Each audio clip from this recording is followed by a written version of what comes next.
Marami ngayong umiikot na balita dito sa PBA tungkol dito sa iba't ibang mga posibleng trades na mangyari. At kabilang daw doon sa pinaplano ngayon nitong Magnolia Chicken Templados ayon doon sa mga reports na lumalabas ay ang kunin ang 6'10" na si Quentin Brown mula sa darating na draft. Ganito raw ang magiging plano ng Magnolia dyan. Unang-una, kukunin nila yung draft pick nitong Terra Firma Jeep. Medyo sabihin natin komplikado yan dahil itong koponan ni Team Manager Bobby Rosales ay ibebenta na dito sa Zamboanga Valientes. So ang gagawin daw ng Magnolia Chicken Templados bago ma-consummate yung deal ay acquire na nila yung pick. Kung hindi man matuloy yan, kakausapin nila directly itong Zamboanga Valientes. Let's say na matapos na itong PBA season at matuloy na yung pagbili ng Zamboanga Valientes, so mapupunta na yung pick dito sa Zamboanga. So yan ang kakausapin ng Magnolia para ma-acquire yung pick na yan. At ang ipapalit daw nila ayon doon sa mga reports ay itong si Russell Escoto at si Jerica Hanmisi. Kapalit yung draft pick. Baka ibigay na rin daw nila itong ayon doon sa mga reports. Kung hindi tanggapin si Escoto at si Hanmisi, baka si James Laput ang ibigay nitong Magnolia Chicken Templados. Iyan daw yung pinag-iisipang mabuti ngayon ng management ni Coach Chito Victolero.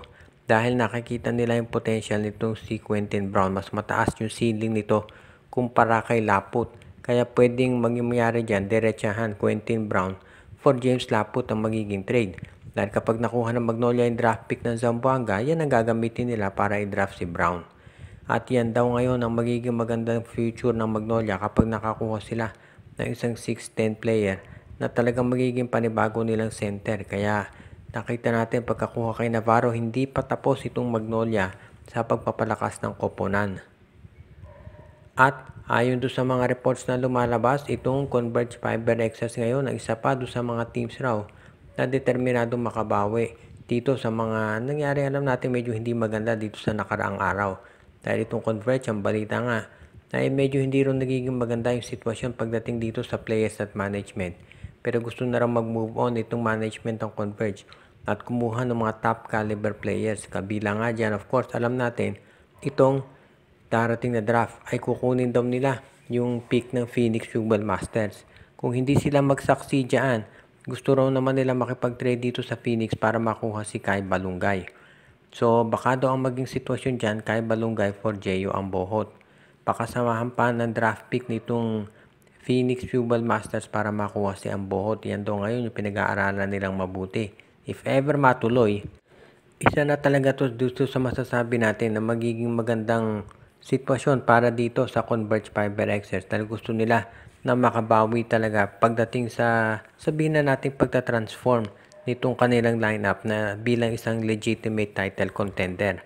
Dahil ngayon itong Converge Fiber Excess ay gustong gawin ang lahat para maputol na yung patuloy na pagcha-champion palagi ng SMC at ng MVP Group. Kaya nga yan talaga yung magiging maganda rito kung sakasakali na maaprubahan ng PBA Trade Committee. Yun namang si Jeyo Ambohot, mataas ang potential yan kaya sigurado magkaka-interest din ng Phoenix Football Masters na ito'y makuha. At yan din ang dahilan kung bakit ito namang itong Converge gustong makuha si Kai Balungay dahil alam nila kung ano maibibigay nito pagdating dito sa kanilang roster. Kaya nagtutuloy-tuloy na talaga yung konversasyon ng dalawang panig, lalo na dalawa yung independent team, so magiging maganda ang usapan talaga nila dito pagdating sa nabanggit na trade.